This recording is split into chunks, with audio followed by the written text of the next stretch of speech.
قرآن حکیم میں اللہ رب العزت نے اور آقائے دو جہاں سرکار دو عالم صلی اللہ علیہ وآلہ وسلم نے مومنوں کو باجماعت نماز کے فوائد بتلانے کے ساتھ ساتھ اس کی تاکید بھی کی ہے۔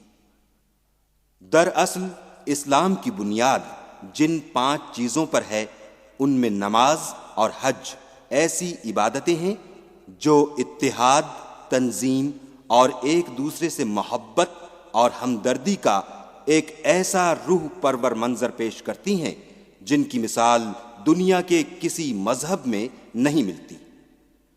جب بہت سارے لوگ ایک دوسرے کے کاندھے سے کاندھا ملا کر اللہ رب العزت کے حضور حاضر ہوتے ہیں تو ان میں امیر و غریب، تاجر و مزدور، آقا و غلام، کالے اور گورے کا کوئی فرق باقی نہیں رہتا۔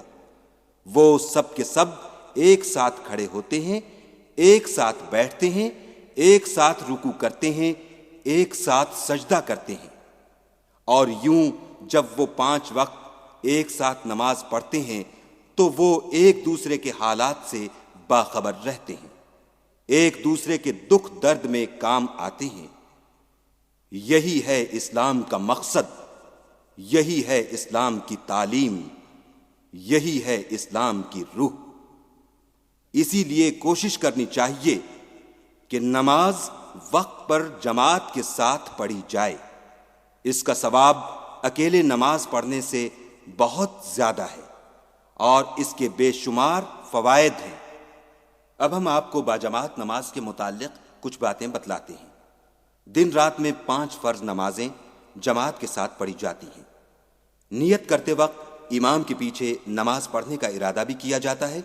اس کی مثال یوں ہے، مثال کے طور پر آپ فجر کی فرض نماز پڑھ رہے ہیں تو نیت یہ ہوگی، نیت کرتا ہوں 2 رکعت نماز فرض وقت فجر امام کے پیچھے اللہ کے واسطے منہ میرا کعبۃ اللہ شریف کی طرف، اور یہ نیت کر کے اللہ اکبر کہہ کر ہاتھ باندھ لیں۔ ثنا، تعوذ، تسمیہ یہ ہم آپ کو بتلا چکے ہیں۔ ان کے بعد سورہ فاتحہ اور قرآن حکیم کی آیتیں صرف امام پڑھتا ہے۔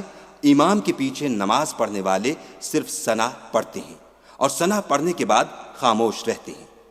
رکوع سے کھڑے ہوتے وقت امام سمی اللہ لمن حمدہ کہتا ہے اور پیچھے نماز پڑھنے والے صرف ربنا لک الحمد کہتے ہیں۔